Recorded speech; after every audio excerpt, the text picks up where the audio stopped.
오늘도 마켓 시그널과 함께 아침을 알차게 시작을 해보시죠. 많은 분들이 밤잠을 설치지 않았을까라는 생각이 듭니다. 엔비디아 10분의 1 액면 분할이 시행이 됐고요. 또 애플 새벽 사이에 WWDC 기조 연설을 진행을 했습니다. 많은 분들이 엔비디아 그리고 애플을 주시한 채 좀 밤잠을 설치셨을 것으로 예상이 되는데 그 내용들 저희가 오늘 마켓 시그널에서 함께 다뤄보도록 하겠습니다. 네, 빅 이슈를 거친 두 기업, 오늘 주가는 서로 엇갈리는 모습이 나왔는데요. 구체적으로 어떤 소식들이었는지 확인을 해보도록 하겠습니다. 오늘 마무리됐던 뉴욕 증시 상황 함께 확인해 볼까요? 네, 월요일장부터 함께 정리를 해보죠. 3대 주요 지수가 일제히 소폭 오르면서 마감을 했습니다. 다우존스 지수가 0.18%, 나스닥이 0.35%, S&P 500 지수 0.26% 강세를 보였습니다. 엔비디아가 액면 분할된 가격으로 처음으로 거래를 시작했고 또 애플은 세계 개발자 컨퍼런스 WWDC를 통해서 애플 인텔리전스를 공개했지만 시장은 방향을 결정지을 더 큰 이벤트 6월 FOMC와 5월 물가지수 발표에 조금 더 촉각을 곤두세우고 있는 듯한 모습을 나타냈습니다. 그래서 상방 압력이 좀 제한적이지 않았을까라는 생각이 드는데요. 경기 냉각 신호를 보내왔던 지표들이 이어져 왔는데 그 가운데 5월 고용 보고서가 강하게 나타났죠. 그래서 시장이 금리 향방에 더욱더 주목을 하고 있는 것으로 보여집니다. 조금 오른 채로 마감을 했지만 나스닥과 S&P 500 지수 같은 경우에는 사상 최고치를 경신하면서 거래를 마쳤습니다. 히트맵을 통해서 전체적인 분위기도 한번 체크를 해보도록 하죠. 일단 M7 중에서 애플을 제외하고 그리고 테슬라를 제외하고 대체로 상승 흐름이 나타났습니다. 지난 금요일장과는 조금은 상반된 모습들이 나타나고 있죠. 특히 엔비디아 이날 10분의 1 액면 분할된 가격 처음으로 거래가 시작이 됐는데 0.7%가량 오르면서 주당 121달러 79센트의 거래를 마무리 짓는 모습들이었습니다. 애플은 WWDC에서 애플 인텔리전스를 비롯한 다양한 내용들을 공개했지만 주가는 그에 부응하지 못했죠. 1.9% 하락하는 모습들이었는데요. 과거 데이터를 봐도 WWDC 당일에는 주가가 하락하는 경우가 훨씬 더 많았습니다. 주목해야 할 것은 엔비디아가 오르고 애플은 내리면서 이 둘의 시가총액 순위가 뒤바뀌었다라는 겁니다. 둘 다 종가 기준으로 시총 3조 달러를 달성하진 못했지만 엔비디아가 시총 2위 애플을 뛰어넘었고요. 애플은 3위로 내려왔습니다. 또 테슬라 같은 경우에 2% 넘는 하락세를 기록을 했는데 머스크의 보상안이 이날 이제 통과되지 않을 경우 머스크가 테슬라를 떠날 가능성도 있다라는 주장이 제기되면서 그렇게 되면 추가 조정이 나올 수 있다라는 그런 공포 심리가 조금은 자극이 되면서 주가 하락으로 이어진 것으로 보여집니다. 한편 이날 가장 많이 오른 섹터를 골라봐라 하면 바로 에너지 섹터가 되겠습니다. 1% 이상 오름세를 보였는데요. 골드만삭스가 여름철 원유 수요 증가를 언급하면서 수급 불균형에 대한 우려를 좀 하자 국제유가가 올랐고요. 덕분에 에너지 섹터 전반에도 훈풍이 분 것으로 보여집니다. 이어서 특징주 함께 확인을 해보시죠. 첫 번째 특징주가 아니라요. 애플의 WWDC도 잠깐 점검을 하고 넘어가도록 하겠습니다. 베일을 벗은 애플 인텔리전스라는 제목을 한번 달아봤습니다. 많은 사람들이 기대를 했던 애플의 AI 로드맵이 되겠는데요. 이 애플 인텔리전스란 아이폰, 아이패드, 맥에서 사용 가능한 개인화 AI 시스템이 되겠습니다. 그리고 이 애플 인텔리전스를 기반으로 AI 비서 시리가 업그레이드가 됐는데요. 애플 인텔리전스는 자체 모델 외에도 챗 GPT와 같은 외부 AI 모델과 연결이 가능하다라고 합니다.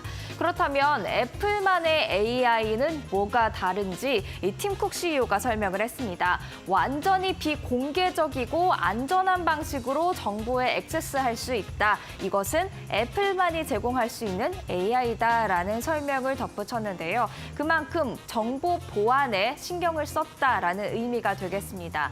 한편 이날 WWDC 당일에는 주가가 하락했지만 계속해서 주가 반등세 이어나갈 수 있을지 주목을 해보셔야겠고 시작됐고요. WWDC는 현지 시간 14일까지 개최될 예정입니다. 그렇다면 이어서 특징주 계속해서 확인을 해보도록 하겠습니다. 월요일장의 첫 번째 특징주는 일라이 릴리가 되겠습니다. 1.77% 강세로 마감을 했는데요. FDA 패널이 이 도나네맙 치료가 효과가 있다라는 의견을 냈습니다. 지금 도나네맙이 FDA 승인을 기다리고 있는 중인데요. 패널의 의견이 구속력은 없지만 그래도 가이던스로 받아지는 만큼 FDA 승인에도 청신호가 켜졌다, 이런 분석이 나오고 있습니다. 이어서 두 번째 특징주 사우스웨스트 항공이 되겠습니다. 글로벌 행동주의 투자자 엘리엇이 19억 달러를 투자하면서 최대 주주로 등극을 했는데요. 엘리엇은 이 부진한 주가를 끌어올리기 위해서 다양한 변화를 추진할 예정이라고 하고요. 그중 하나가 CEO 교체로 지금 지목이 되고 있습니다. 그리고 게임스톱도 한번 살펴보죠. 게임스톱 지난주 금요일장에서 40% 가까운 폭락세를 기록했는데 월요일장에서도 12% 급락세를 이어갔습니다. 부진한 실적과 유상증자 여파가 이어지고 있는 것으로 확인이 되고 있는데요. 지난 금요일 이 로어링키티가 라이브 방송에 나서기도 했지만 주가 강세를 언급하는 구체적인 이유를 설명하지 못하면서 주가 반등에는 실패를 하고 있는 모습들 나타나고 있습니다. 또 다른 특징주 살펴볼 만한 종목들 정리를 해봤습니다. 6가지 종목이 있는데요. 앞선 3가지 종목 같은 경우에는 6월 24일자를 기준으로 S&P 500 지수에 새롭게 편입되는 종목이 되겠고요. 뒤에 3가지 종목 같은 경우에는 6월 24일자 기준으로 대체가 되는, 즉 S&P 500 지수에서 퇴출이 되는 종목들이 되겠습니다. 새롭게 편입되는 종목들 대체로 강한 상승세 보여졌고요. 그리고 로버트 하프를 제외하고 는 대체로 약세를 보였다는 점 참고를 하시면 좋을 것 같습니다. 이어서 시장에 영향을 준 인플레 지표 관련된 지표 한 가지 살펴보도록 하겠습니다. 6월 FOMC를 앞두고 있는 만큼 시장이 예의주시하고 있는데요. 뉴욕 연은이 조사한 결과를 바탕으로 제시를 했습니다. 일단 1년 기대 인플레이션, 즉 1년 후에 물가 상승률이 어느 정도일 것 같냐라는 소비자 설문을 진행한 결과 4월에는 3.3%로 제시가 됐었다면 이번에는 3.2%, 0.1%포인트 하향 조정된 값으로 집계가 됐습니다. 그만큼 인플레이션이 조금은 더 둔화될 것 같다라는 기대가 커졌다라고 볼 수가 있겠는데요. 반면에 장기적 관점, 5년 기대 인플레이션 같은 경우에는 2.8%에서 오히려 0.2%포인트 증가한 3%로 집계가 됐습니다. 1년 기대 인플레는 둔화가 됐지만 5년 장기 인플레가 기대치가 올라왔다라는 점 참고를 하시면 좋을 것 같은데요. 지금 보시면 3년 기대 인플레를 제외하고 모두 다 3%대에 있습니다. 연준이 목표로 하는 2%대와는 좀 거리가 있죠. 계속해서 소비자들이 어떻게 인플레이션 추이를 예상하고 있는지도 체크를 해보셔야겠습니다. 금리에 대한 전문가들의 발언, 월가의 시선도 한번 체크를 해보도록 하죠. 샘 스토발 CFRA 수석투자전략가는 가장 큰 걱정은 연준이 더 오래, 더 높은 금리를 유지할 수도 있다라는 것이다라고 이야기를 했습니다. 그러면서 약한 조정을 받을 수도 있다라는 코멘트를 달았고요. UBS 같은 경우에는 여기서는 더 높은 금리를 주장했지만 그런 건 아니다. 금리 인상을 부추길 정도는 아니다. 계속해서 반도체 등 기술주나 투자 등급이 높은 채권을 추천한다라는 코멘트를 달았습니다.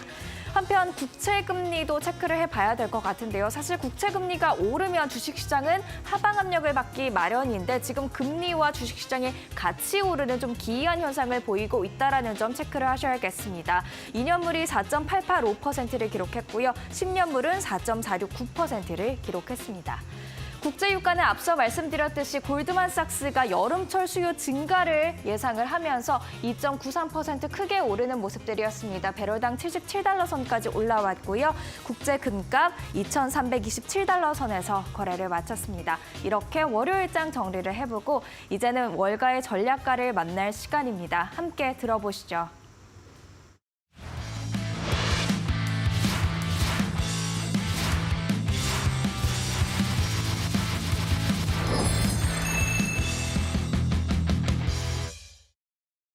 Today, here we are a week or so into June. We're at all-time highs, but Treasury yields are going up at the same time. So we feel like we're coming to a kind of boiling point in this market in terms of who's going to win. The bond guys clearly think that there's too much, frothiness in this market valuation, and they're bidding up bonds at this point in time. And then the stock market is just piling into what they think are the highest quality names. I don't want to take anything away from, Nvidia in particular, that has really done very well at showing real growth in revenue and earnings per share. They've done a great job. The problem for us is it seems like they now have a valuation that includes all of the future growth going out the next couple of years, where they would just simply have to continue to surprise so much to the upside in order for the stock to continue to grow. Now, I think a great tactical move. They did a nice 10-for-1 split that makes the price a little bit more approachable at this point in time. And so that could give it legs in the near term. But in the long term, looking at where they are in terms of just what the valuation they're trading at, it's including still really absurd to the upside surprises. So how does it go higher from here? And that backs us into, if that's where all the market energy is, how does the market go higher from here? I think that there's definitely some risks out there right now that a lot of the market is on the stock side is just simply ignoring.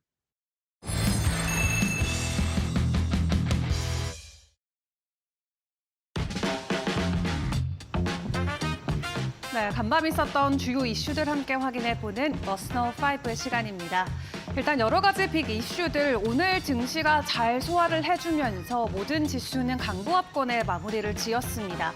내일 FOMC 발표를 앞두고 일단 미국의 5월 고용 추세 지표가 발표가 됐는데요. 지속적으로 오름세를 키워가는 모습을 차트를 통해서도 확인해 보실 수 있고, 일단 5월 달은 111.44를 기록을 했는데 지난달에는 110.48을 기록을 했습니다. 전달보다도 오름폭을 키워가면서 이게 고용 추산에서는 선행 지표로 작용이 되기 때문에 지속적으로 증가하고 있다는 것은 고용이 꺾이지 않고 계속해서 뜨겁다라는 것을 의미를 하겠습니다. 5월의 고용 추세 지표가 이렇게 올라가고 있다는 것은 결과적으로 올해 하반기까지도 고용이 뜨거울 수 있다는 것을 시사하는 게 될 텐데요. 연준이 무엇보다도 고용을 중요하게 보고 있는 만큼 고용에서 뚜렷한 냉각 신호가 보이지 않는다는 점은 조금 리스크로 작용이 될 수 있겠습니다.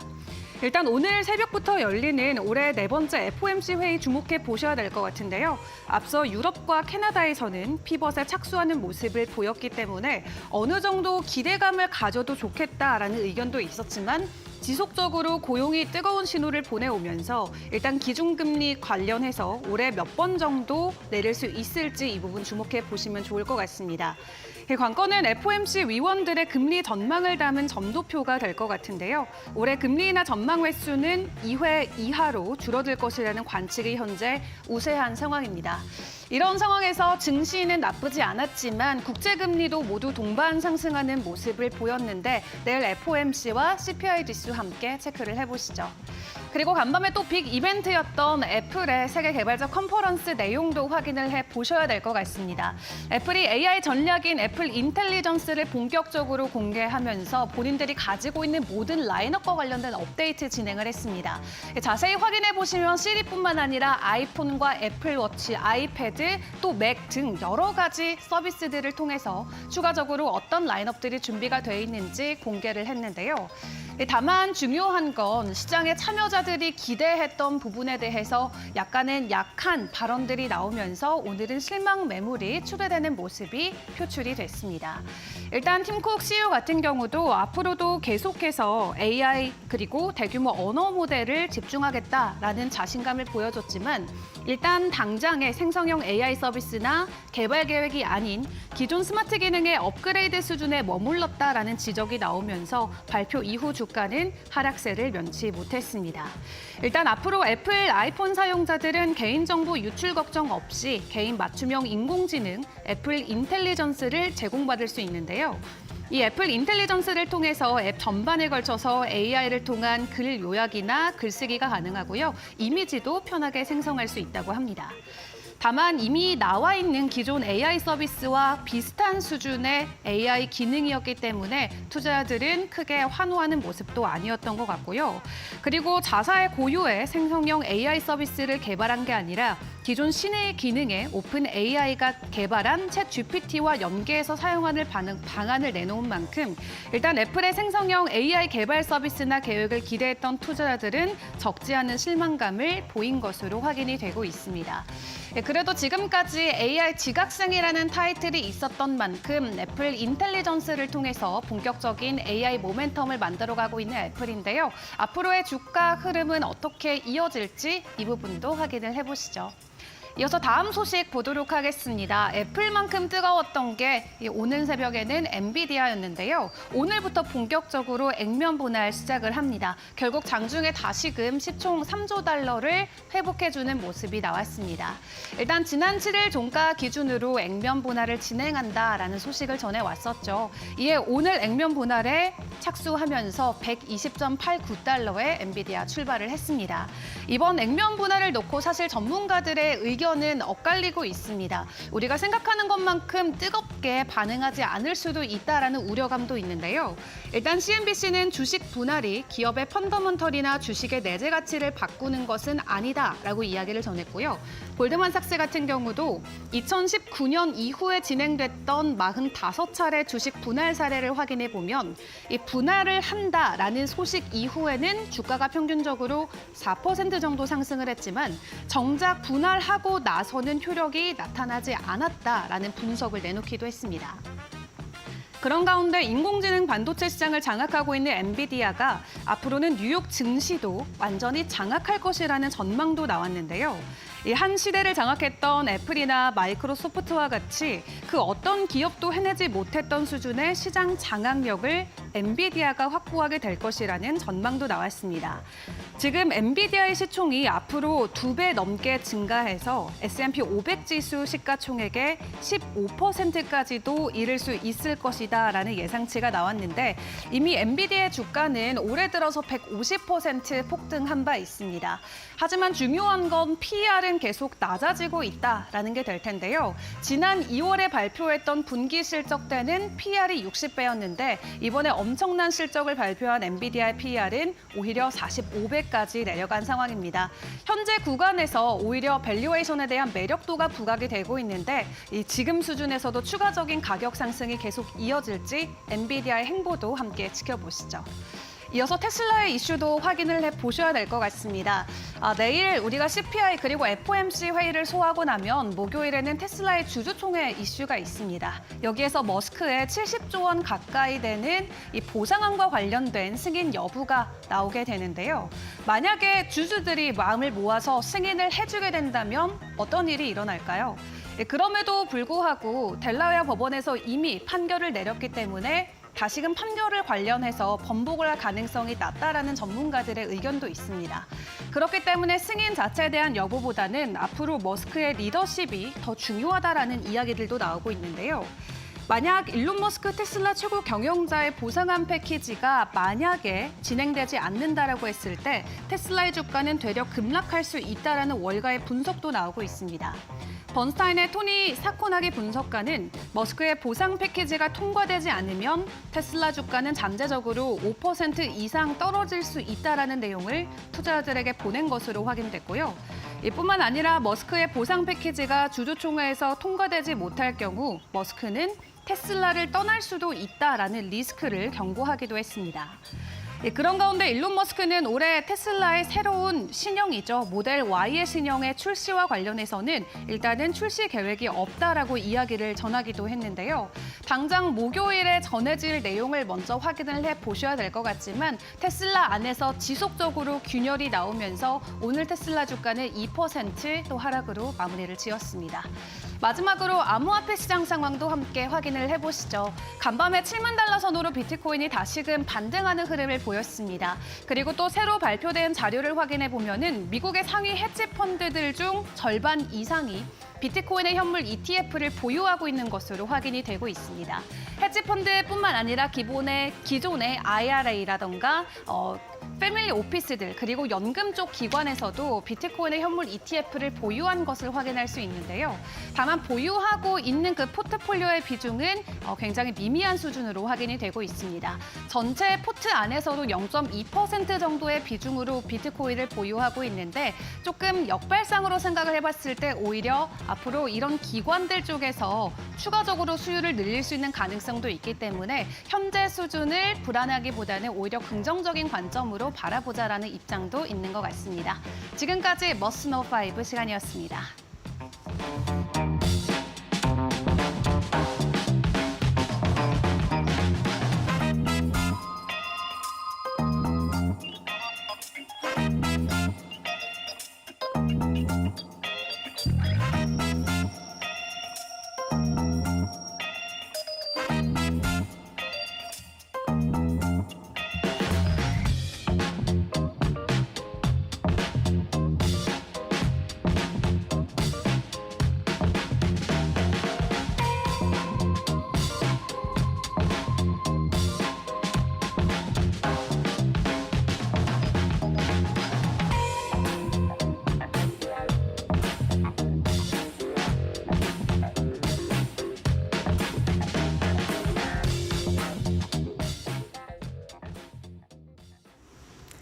이어서 전문가와 함께 월요일장 정리해 보도록 하겠습니다. 마켓 이슈 시간입니다. 오늘은 김덕호 주식회사 플래처 대표 전화로 연결돼 있습니다. 안녕하세요.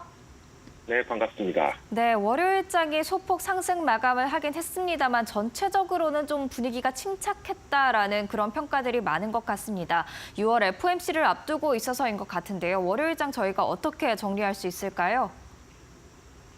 네, 이번 증시는 아무래도 슈퍼위크가 담겨 있는 주다 보니까 이번에 FOMC를 두고 또 증시에서는 관망세가 많이 보여졌습니다. S&P 500 지수 같은 경우도 0.26%포인트 상승했고요. 다우존스 같은 경우 2.8%, 나스닥 지수 같은 경우에도 0.35% 상승을 했습니다. 반면 이제 필라델피아 바둑 지수 같은 경우에는 엔비디아 영향으로 1.4%가량 상승을 했는데 현재 증시에서는 아무래도 FOMC에서는 금리 동결 가능성을 굉장히 주시를 많이 하고 있습니다. 특히 이제 패드워치에서는 금리 동결 가능성을 99.4%로 지금 결정을 한 바 있는데요.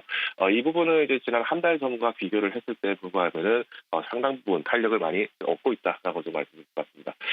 특히나 이제 최근 들어서 유럽 중앙은행과 캐나다 중앙은행 등 이제 각국에 있는 중앙은행들이 금리 인하, 즉 우리가 피벗 전환에 대해서 이제 기대감이 나타나게 되면서 이번 FOMC에서의 가장 큰 쟁점은 이제 피벗의 전환점을 중요시하게 보고 있습니다. 특히 이제 완화적 통화 정책에 대한 선호 신호가 나올 것으로 기대를 하고 있는데 반면 이제 금리 인상의 가능성, 금리 동결의 가능성은 여전하기 때문에 달러 인덱스가 오늘 시장에서는 0.77% 상승을 했습니다. 특히 이제 최근 발표됐던 고용지표 쪽을 중시하고 있는데 특히 실업률 같은 경우에는 명목 실업률이 4.0%를 달성을 하게 되면서 사실상 완전 고용 상태가 이제 해지가 될 가능성이 높다는 부분을 주목을 하고 있습니다. 반면 이제 ADP 민간 고용 부분 같은 경우에도 탄탄하게 나오고 있는 상황이기 때문에 연준 위원들이 급선회를 할 가능성은 적다라고 발표가 되고 있고요. 특히 이제 10일, 그러니까 오늘 이제 내일 이제 발표가 될 예정인 CPI 지수 발표에 좀 주목을 많이 하고 있는데 최근 이제 물가 탄력이 이제 굉장히 많이 둔화가 되고 있는 것은 사실입니다만은 연준 위원들이 주장하는 대로 2%대 물가 안정화에 대해서 주목을 하고 있습니다. 아무래도 이제 FOMC에서는 이번 점도표 발표에 대한 부분들을 주시를 하고 있습니다. 지난 3월 같은 경우에도 세 차례 금리 인하를 해야 된다는 주장이 과반 이상이 되었기 때문에 이번 시장에서도 금리 인하 가능성에 대해서는 여전히 주목을 하고 있습니다만 그 시기와 그리고 적정한 수준이 언제까지 진행될 것인가 결국은 향후 미국 증시에 대한 향방을 결정할 것으로 판단하고 있습니다. 그리고 월요일장에서는 애플과 엔비디아 이야기를 빼놓을 수는 없을 것 같습니다. 애플 같은 경우에는 애플 인텔리전스를 공개하긴 했는데 주가 반응을 보면 시장이 그렇게 썩 반가워하진 않은 것 같습니다. 저희가 어떻게 평가를 해야 할까요? 네, 말씀하셨던 것처럼 애플 같은 경우에는 이번에 애플 인텔리전스를 공개를 하게 됐습니다. 특히 이제 클라우드 AI와 내장형 AI를 이제 동시 공개를 하게 되면서 이제 기존의 상황 기반 알림 그리고 고타입 작업, 개인화 집중 등 다양한 분야의 기능을 소개를 한 바 있습니다. 다만 이제 애플 투자자분들 같은 경우는 좀 아쉬움이 좀 많이 있었을 거라고 판단을 하고 있는데 특히 이제 기존의 애플이 고유의 생성 AI 서비스를 개발하는 계획 대신에 기존의 시리 기능에 오픈AI가 개발했던 챗GPT를 연계를 해서 사용하는 방안을 제시하게 됨에 따라서 사실상 이번 WWDC의 주인공은 챗GPT를 개발한 오픈AI가 아니냐라는 지적도 나오고 있습니다.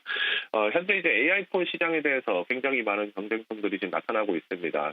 삼성전자 같은 경우 이미 S24 AI폰을 이제 등장을 한 이후로 지난 1분기 때 전 세계 글로벌 점유율을 이제 58%까지 점유한 상황이다 보니까 오히려 하반기 때 애플이 만약 이 아이폰 16번째 모델을 출시를 하게 되면서 경쟁성이 나온다 하더라도 오히려 이제 기존 AI 모델에 대한 부분의 실망감들이 좀 연계가 될 가능성이 크기 때문에 오늘 장중에서는 아무래도 애플 관련주들도 한 번 더 주목을 해보시면 좋을 것 같습니다. 엔비디아가 이제 10분의 1, 그러니까 10대 1 변화를 진행한 첫 주식 거래 날이 지금 장중이 됐는데 장중에는 아무래도 거래 매물이 좀 쏟아지게 되면서 2% 넘게 하락을 하긴 했습니다. 반면 엔비디아에 대한 기대감들도 여전히 편입이 되고 있는 것이 바로 이제 다우존스 지수 편입 기대감인데요. 특히 이제 동종업계 주식인 인텔을 밀어내고 우량주 인정 가능성을 좀 주목을 하고 있는 것이 아무래도 현재 시장에서는 이 주가의 향방 방향을 제시하고 있는 것 같습니다. 다만 이 다우존스 지수를 관리를 하고 있는 S&P 다우존스 인덱스 같은 경우에는 여전히 엔비디아를 편입할 가능성에 대해서는 별다른 의견을 제시하고 있지는 않았습니다. 앞으로 AI 시장 성장성을 주목을 했을 때 여전히 엔비디아 자체에 대한 가격에 매력적이다라고 발표를 하는 투자 은행들은 굉장히 많습니다만은 특히 이제 최근 들어서의 엔비디아 주가 상승 탄력에 대한 부분들 그리고 이제 단기적 고점에 대한 부분에 우려감들도 나타나고 있는 상황이기 때문에 매매하실 때 주의하셔야 될 것 같습니다.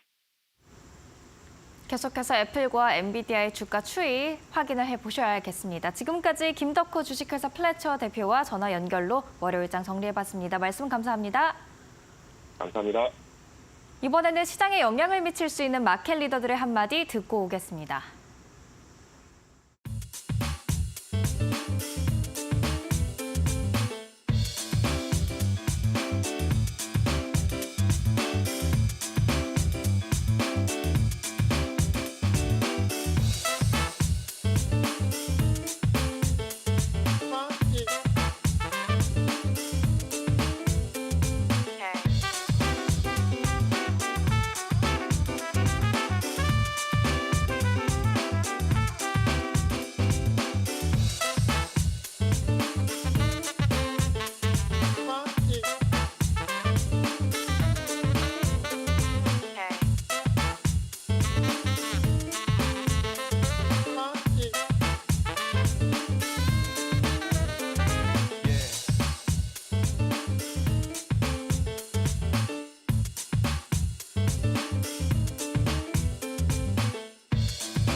안녕하세요. 매드토크 신일섭입니다. 오늘의 주제는 브로드컴 실적 발표 임박, 피트 천비디아와 함께 천정 뚫고 어퍼컷입니다. 자, 이번 주에 가장 중요한 실적이라고 하면 브로드컴의 실적이 있겠죠. 자, 매그니피센트 7에는 포함되지 않았던 종목입니다. 매그니피센트가 예전에 빵주처럼 앞자리 이름을 딴 게 아니고 알파벳을 딴 게 아니고 그냥 멋있는 아주 뭐 쿨한 이런 의미잖아요. 그리고 그게 황야의 7인이라는 그리고 위로 가면 7인의 사무라이죠. 그거를 이제 계속해서 리메이크해서 나온 작품의 매그니피센트라는 그 제목, 영화 제목을 따온 거거든요. 근데 거기서 이름도 너무 잘 지어서 사실. 실제로 그 영화에서 4명이 죽습니다. 총잡이 7명 중에 이병헌 씨가 한 역할을 포함해서 4명이 죽어요. 근데 지금 매그니피센트 7에서 공식적으로 뭐 이게 법적인 게 아니기 때문에 공식적인 건 없지만 이 어떤 평판이 네티즌들의 평판, 투자자들의 평판이 3종목은 지금 죽었다라고 지금 평가를 받거든요. 그러니까 지금 그 서부국에서 나왔던 실제로 4명의 총잡이가 죽고 이제 그게 마무리가 되는데 이 지금 매그니피센트도 3종목이 떨어져 나갔기 때문에 제일 지금 심각한 건 테슬라고요. 3종목이 떨어져 나갔기 때문에 거기 뭐 일라일이라던가 치폴레라던가 뭐 들어와서 다시 해야 되겠니 했지만 사실 매그니피센트 7이라고 처음에 꾸렸던 그것이 와해됐잖아요. 그렇기 때문에 사실 뭐 그 새로운 멤버를 추가해가지고 뭐 시즌2를 하기에는 영화도 아니고 애매합니다. 그럼 이제 새로운 용어를 만들겠죠. 지금 AI5라고 뜨고 있습니다. 거기에 이제 브로드컴이 들어오게 되어 있거든요. TSMC와 브로드컴이 들어오게 되어 있습니다. 그러니까 지금 AI 관련주로 이제 압축해서 5종목이 지금 뜨겁게 살아남는 거죠. 물론 엔비디아는 매그니피센트 7에서도 대장이었고 AI5에서도 계속 대장입니다. 그냥 절대적인 가격만 지금 낮아진 상태, 낮아지게 보이는 거죠. 액면 분할에서 낮아지게 보이는 거지 실제 기업 가치라는 관련이 없지만 이 쉽게 다가갈 수 있다는. 예를 들어 버크셔 해사웨이 A주 뭐 99.9% 폭락하는 그 사례가 나와가지고 지금 논란이 되었는데, 그렇죠? 그것 때문에 뭐 매수하셔가지고 지금 마진콜 걸리신 분들 많더라고요. 근데 버크셔 해사웨이 B주가 있잖아요. B주를 만든 이유가 사기 쉽게 만드는 거잖아요. 엔비디아도 액면 분할가 사기 쉬워지는 그런 장점은 있는 거죠. 어쨌든 간에 지금 브로드컴, 천비디아와 함께 같이 천장을 뚫고 엎어컷입니다. 천비디아라는 건 이제 없어졌지만 액면 분할을 했지만 천비디아라는 건 우리가 다 알고 있어요. 모양이 바뀌었을 뿐이지. 브로드컴이 수요일 날 장후에 나옵니다. 지금 브로드컴도 만만치가 않거든요. 지금 하늘을 뚫고 날아가고 있습니다. 자, 이 브로드컴은 그러면은 왜 매그니피센트 7에서는 등장하지 않았었는가? 일단 요즘에 유럽 친선 경기 많이 하더라고요, 축구. 근데 뭐 잉글랜드 경기 보고 또 뻥글랜드 하는데 거기 보면은 스쿼드를 보세요. 정말 각 팀의 에이스들만 모아놓지 않았습니까? 근데 경기만 나가면 왜 이렇게 헛발질들을 하는지. 그쵸? 옛날에 손흥민 선수 동료인 케인 선수 맨날 헛발질 하잖아요. 자, 거기서 우리는 생각해 볼 수가 있어요. 엔비디아 같은 선수들이 11명이 뛰고 있는데 호흡이 하나도 맞질 않아요. 그럼 무슨 소용이 있어요? 유니폼만 팔겠죠? 그쵸? 그거를 묶어줄 수 있는 어떤 감독의 역량이라던가 선수들의 소통, 의사소통이 있어야 되는 겁니다. 그거를 지적하시는 분들은 그러더라고요. 잉글랜드 프리미어리그에서 치열하게 다투다 보니까 영국 팀으로 모아놨는데 서로 경쟁한다고, 그 사이에서도. 지금 이 상황도 마찬가지일 수가 있거든요. 데이터 센터의 두뇌를 장악해버린 엔비디아의 GPU 칩. 넘어서서 엔비디아가 이제 GPU 칩 말고 GPU, CPU 뭐 다 합해갖고 통합 슈퍼칩을 막 내놓고 있죠. 옛날에 미군 해군 장교였던 그레이스 오프 막 이름도 따오고. 그쵸? 근데 엔비디아의 그 비싼 칩들, 젠슨 왕이 막 들고 나와서 난리 나잖아요. 막 여자분이 무슨 자기 티셔츠에 사인해달라고 하고 막 스타가 돼버렸어요, 지금. 근데 그 칩이 비싸고 너무 이쁘고 좋잖아요. 성능이 좋고. 근데 만약에 그게 서로 그 뛰어난 칩들이 소통이 안 된다면 아무 소용이 없는 거죠. 그냥 전시죠, 전시. 바로 그 소통을 가능하게 해주는 네트워크 통신 칩을 제공하는 업체가 브로드컴입니다. 그리고 우리나라는 뭐의 강자죠? 메모리 반도체의 강자죠. 삼성전자, SK하이닉스라는 메모리 반도체의 강자 투톱을 갖고 있는 나라입니다. 그리고 대만은 뭐예요? 당연히 TSMC로 대본되는 제조 전문 국가죠. 그다음에 일본은요. 일본은 뭐 옛날에 뭐 반도체가 이제 뭐 쇠퇴를 했느니 하는데 장비와 소재 쪽에서 굉장히 강자죠. 그러니까 우리가 반도체 굴기에서 막 서로 싸우는데 일본이 장비나 소재에서 목리를 놔버리면 그 어떤 톱니바퀴가 하나 빠지게 되잖아요. 그렇죠? 그럼 미국은 뭡니까? 미국은 대만처럼 제조하는 그 전문 나라가 있으니까 미국은 설계만 합니다. 그래서 팹리스의 나라죠. 엔비디아, 퀄컴, 브로드컴 전부 다 팹리스 기업이에요. 세계적인 팹리스 기업들을 미국이 다 가지고 있습니다. 그 설계도를 그려가지고 TSMC 다 넘기는 거죠. 그럼 이제 엔비디아, 퀄컴, 브로드컴이 3대 팹리스 업체예요. 거기서 이제 브로드컴의 역할 같은 경우는 애플의 통신칩을 제공하기도 하고요. 지금 말씀드린 대로 데이터 센터의 통신칩을 제공해서 네트워킹을 하게 해줘서 뛰어난 칩들끼리 서로 성능을 잘 발휘할 수 있게 도와주는 역할을 합니다. 그러니까 지금 AI5라고 불리는 매그니피센트 7에서 탈락한 애들 버리고 압축한 애들만 데려가는 이쪽에서 대장 역할을 하게 되는 거예요. 지금 상승률이 여기서 더 상승을 했겠죠. 지금 이 자료는 좀 지났으니까. 자, 아까 PER이 뭐 40배 정도로 떨어졌다고 하는데 EPS 곱하기 PER이 주가죠. 주당 순이익에 비해서 주가가 얼마나 몇 배로 표현되고 있는가. 그게 PER의 개념이죠. 근데 PER이 떨어지는 이유는 뭐예요? 주가가 오르는데도 PER이 떨어지는 건 뭐예요? 이 앞단에 곱하기 하는 요 변수가 엄청나게 빠르게 컸다는 거 아니에요? 주당 순이익이 너무 빨리 커지니까 주가가 올라가는데도 PER 여기 떨어지는 거예요. A 곱하기 B가 C인데 C가 오르는 것보다 A가 너무나 오르니까 B가 낮아지고 있는 거예요. 그렇죠? 그냥 곱하기잖아요. 2 곱하기 3이 6인데 6이 8이 됐는데 요 2는 10이 된 거예요. 그러면 B가 지금 작아지겠죠, 상대적으로. 그러니까 지금 이 당시에 74.9였는데 지금 주당 순이익이 너무 가파르게 올라가지고 주가도 가파르게 올랐는데 주당 순이익이 더 가파르게 오른 거예요. 그러니까 40% 떨어진 거죠. 그럼 지금 이제 마이크론 테크놀로지, 어플라이드 머티리얼즈, 램 리서치, AMD 쫙 있는데 여기서 어플라이드 머티리얼즈하고 램 리서치는 장비 업체죠. 장비 업체요. 그리고 마이크론 테크놀로지는 우리나라 삼성전자, SK하이닉스와 경쟁하는 메모리 반도체 쪽이죠. 그럼 아까 말한 대로 지금 우리가 AI5에 들어간 종목, 인공지능 관련 지금 주도하는 종목에 들어가는 건 뭐예요? 엔비디아, AMD, 브로드컴이에요. 그렇죠? KLA랑 애플레드 머티리얼, 램 리서치 여기 다 장비 업체고, 퀄컴 같은 경우에는 지금 3대로 팹리스를 묶으면 묶이는데 얘는 지금 AI 쪽보다는, 그렇죠? AI 쪽에 못 들어가고 있어요. 통신에 관련된 거. 이 지금 폰이 잘 팔려야 됩니다. 그래서 지금 보면은 브로드컴이 25.6 올랐었는데 PER이 49.6이었습니다. 그러니까 이 당시에 요걸로 보면은 엔비디아에 비해 PER이 낮죠. 물론 PER이 단순히 낮다고 해서 인기가 얘가 더 높기 때문에 더 높은 게 당연히 정상적일 수가 있어요. 근데 단순히 봤을 때 PER이 더 낮았었던 거죠. 브로드컴이. 갈 공간이 더 남아있었던, 더 썼다. 이렇게 보시면 될 것 같고요. 실적을 발표를 하기 전에 그 전분기 실적 보겠습니다. 2023년 4분기, 전전분기예요.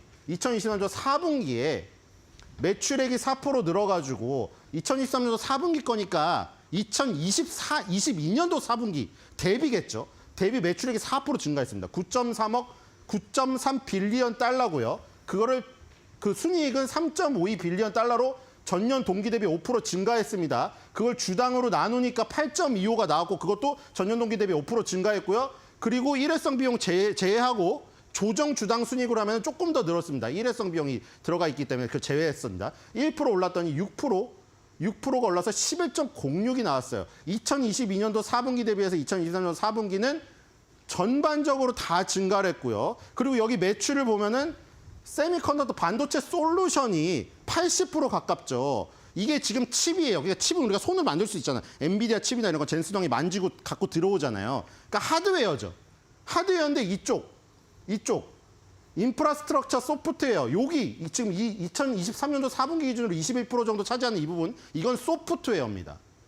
그러니까 엔비디아랑 다른 건 얘는 하드웨어 칩도 아닌데 소프트웨어도 있다는 거죠. 지금 소프트웨어 마이크로소프트 같이 마이크로소프트의 윈도우 그런 것처럼 소프트웨어를 만드는 거 데이터 센터에 들어간 소프트웨어를 그쪽이 있다는 거고 2024년도 1분기가 바로 전분기 건데 변화가 많이 있습니다. 일단 실적에서도 있고요. 일단 2023년도 1분기 대비해서 매출액이 34% 증가했습니다. 11.96 빌리언 달러 나왔고 그리고 이 순이익당에서는 많이 급감을 했습니다. 순이익에서 마이너스 65%가 나와서 1.33 빌리언 달러고 주당 순이익은 2.84, 68% 급감했죠. 근데 일회성 비용을 제거하자 6% 증가로 나왔습니다.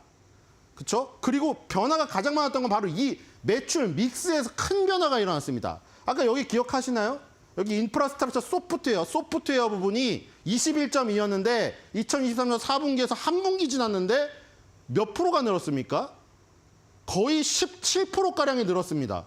소프트웨어 부분이 커져버렸죠. 아직도 당연히 반도체 솔루션 부분이 엄청나게 큽니다. 이게 바로 아까 그 부분이에요. 데이터 센터에 들어가는 서버나 네트워킹이나 스토리지나 이런 것들 기업에 제공하는 엔터프라이즈 용이라든가 기업에 제공하는 걸 엔터프라이즈 용이라고 해요. 아니면 뭐 데이터 센터를 구축하는 데 필요한 그런 것들. 아까 말한 대로 선수가 아무리 뛰어나도 서로 소통을 하게 해주는 칩. 이런 거 관련된 부분이 대부분이에요. 근데 이 부분이 지금 커지고 있다는 거죠. 그리고 여기 CEO 메시지가 있는데 CEO 메시지에서도 여기 보면은 단어가 많이 겹치는 게 나오죠. 인프라스트럭처 소프트웨어. 여기 나오죠. 여기 보면 인프라스트럭처 소프트웨어 부분이 커졌죠. 근데 여기 CEO 멘트에서 나옵니다. 이 부분이 성장하고 있고 굉장히 중요도가 높아지고 있고 계속 뭐 투자를 하고 있다 이런 내용이거든요. 근데 여기 보면은 VM웨어라는 게 나옵니다.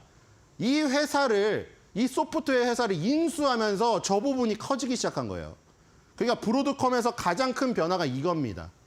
브로드컴이 이 소프트웨어를 인수를 하면서 하드웨어, 소프트웨어를 같이 제공하는 거죠. 같이 제공. 그러니까 예를 들어 그거죠. 감독이 하드웨어라면 뛰어난 선수들을 합칠 수 있는 감독을 제공하는데 감독이 쓸 수 있는 전략 전술이 담긴 아이패드까지 같이 주는 거예요. 브로드컴은. 그러면 이쪽 매니지먼트에 맡기겠죠. 그냥 감독만 데려다 주는 것보다 전략 전술 들어있는 박항서 감독처럼 아이패드 그거를 주는 거예요. 비법 노트까지. 이렇게 구성이 되어 있는 겁니다. 그래서 2024년도 2분기 실적이 이번에 발표가 될 것이고요. 다음으로 가겠습니다. 그래서 지금 예상치는 다 서프라이즈가 나왔습니다. 이 초록색이면 서프라이즈죠. 2023년도 2분기부터 3분기, 4분기, 그다음에 2023년도 1분기, 그리고 이번에 지금 이 초록색이 표시가 안 되어 있죠. 이게 나오는 겁니다. 6월 12일 날, 6월 13일 날. 이 지금 평가는 12.06 빌리언 달러로 나와 있는데 과연 예상치 상회를 할지 지켜봐야 될 것 같고요. 4분기 연속 어닝 서프라이즈였습니다. 그다음에 순이익도 마찬가지입니다. 순이익도 빨간색이 없어요. 순이익도 다 동그란 예상치에 비해서 전부 다 어쨌든 서프라이즈였고 바로 전분기에 많이 서프라이즈였습니다.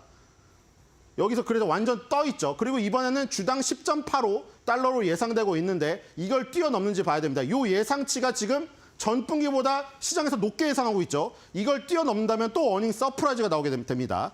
자, 다음으로 넘어가겠습니다.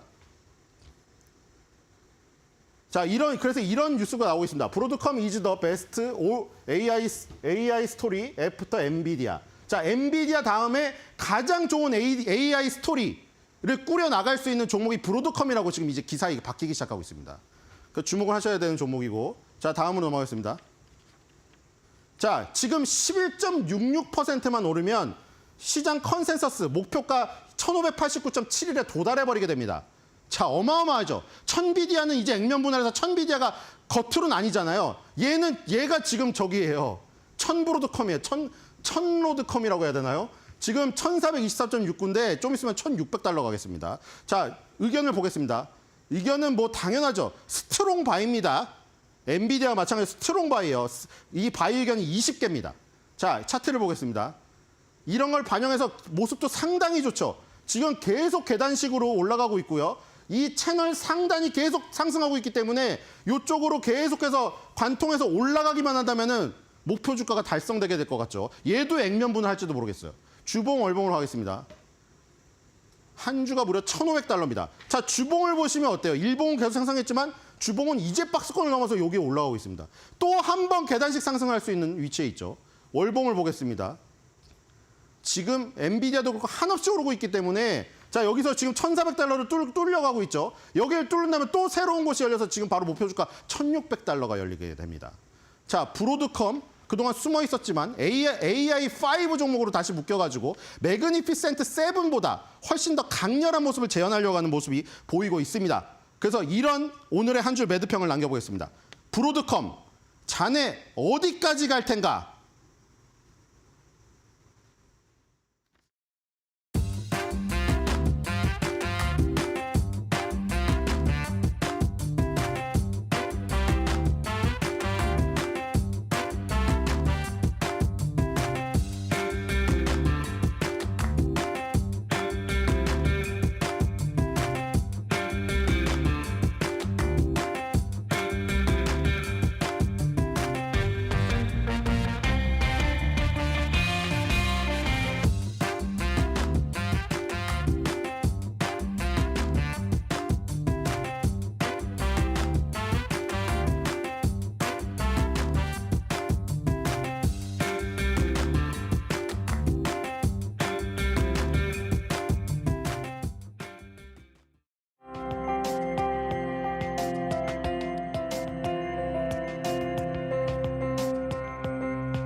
지난번에 이 쌓인 시간을 통해서 M7, 매그니피센트 7에 대해서 알아보는 시간을 가졌었는데요.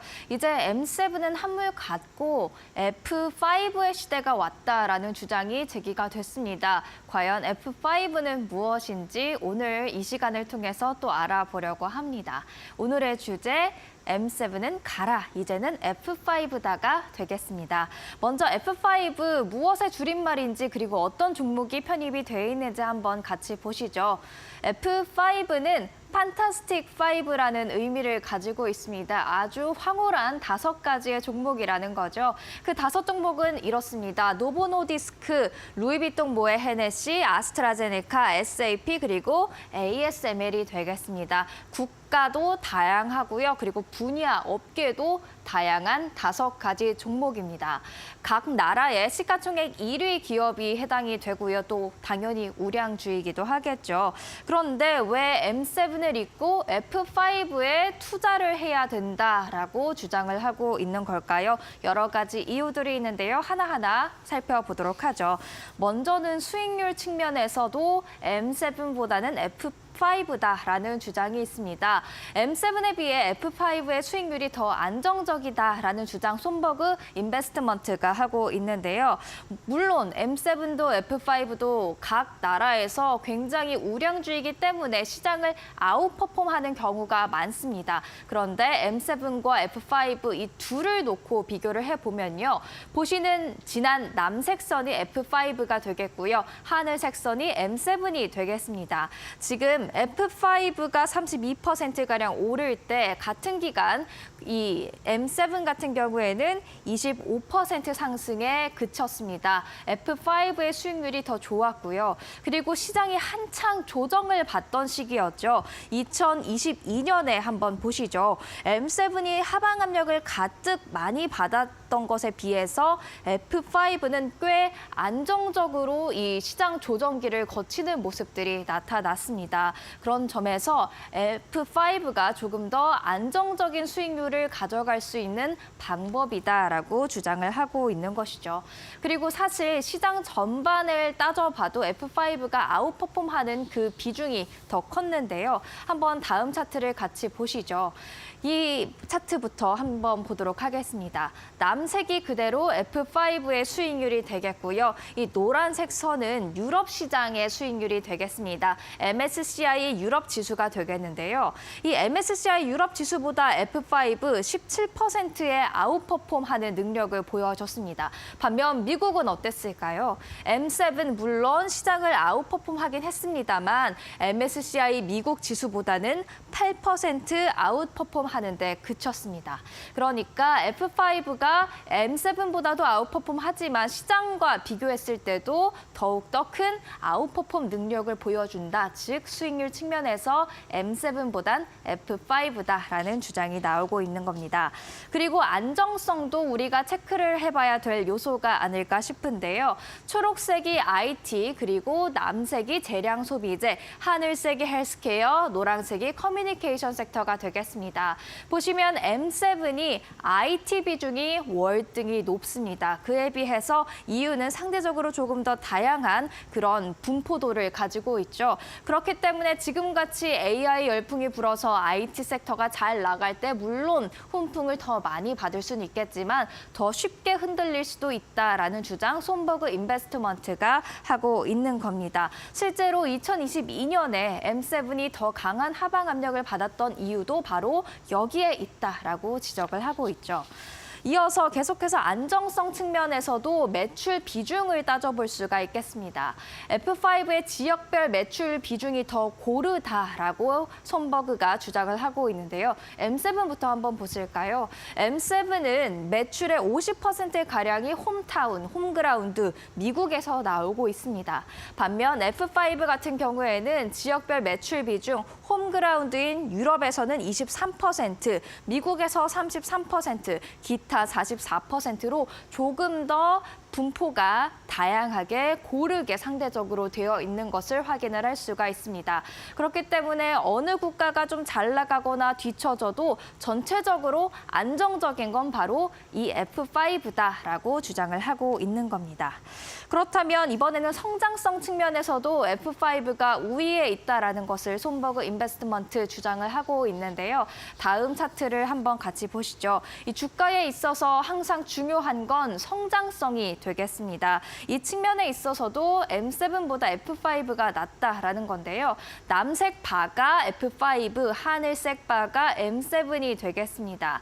향후 3년 동안 이 F5의 실적 성장세가 18%가량이 예상된다면 M7은 14%에 그친다라고 주장을 하고 있고요. 그리고 향후 4년, 향후 5년 동안도 봐도 계속해서 F5가 M7을 압도할 것이다라는 주장을 하고 하고 있습니다.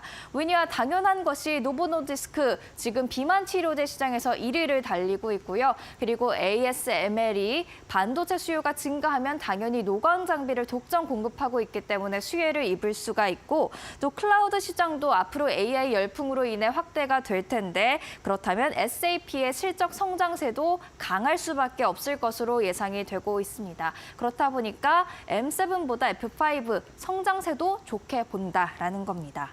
그리고 밸류에이션 측면에서도 저희가 F5를 주목해 볼 필요가 있을 것 같은데요. 동일하게 남색이 F5, 하늘색이 M7이 되겠습니다. 올해를 한번 보실까요? 사실 올해 같은 경우에는 F5의 밸류에이션이 조금 더 높은 편입니다. 그렇기 때문에 M7이 조금 더 밸류에이션 측면에서는 매력적이라고 볼 수가 있겠죠.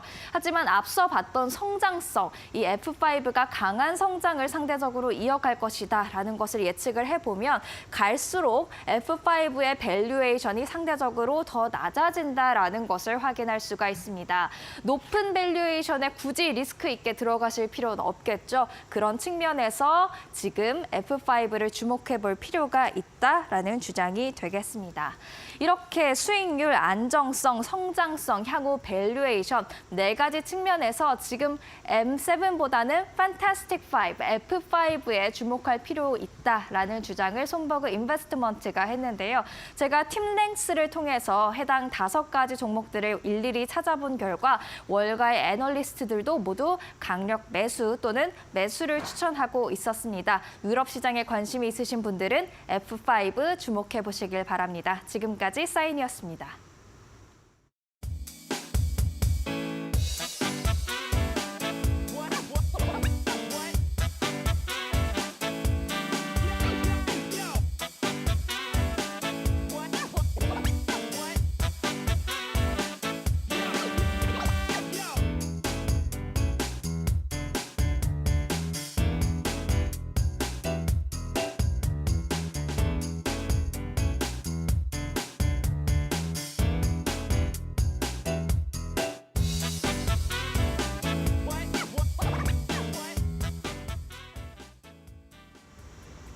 마켓 시그널 1부에서는 뉴욕 증시에서 보내온 시장 신호들을 마구잡이로 다 포착을 해봤습니다. 참 많은 신호들이 있었는데요. 사실 엔비디아, 애플 기대감이 참 컸는데 그에 비해서 시장 반응은 좀 뜨뜻미지근했던 것 같습니다. 오히려 시장은 지금 6월 FOMC 그리고 5월 물가지수에 조금 더 초점을 맞추고 움직이고 있지 않나라는 생각이 드는데요. 이런 빅 이벤트들은 국내 증시에도 당연히 영향을 주죠. 네, 그럴 것 같습니다. 일단 지난주 금요일에 고용지표를 부정적으로 소화하면서 어제 우리 증시 일제히 하락으로 마무리가 됐습니다. 다만 오늘 있었던 애플과 엔비디아 이슈를 국내 증시가 어떻게 받아줄 수 있을지 이 부분도 확인을 해봐야 될 것 같은데 저희 7시에 다시 돌아와서 국내 개장 전략 꼼꼼하게 체크해 드리도록 하겠습니다. 채널 고정해주세요.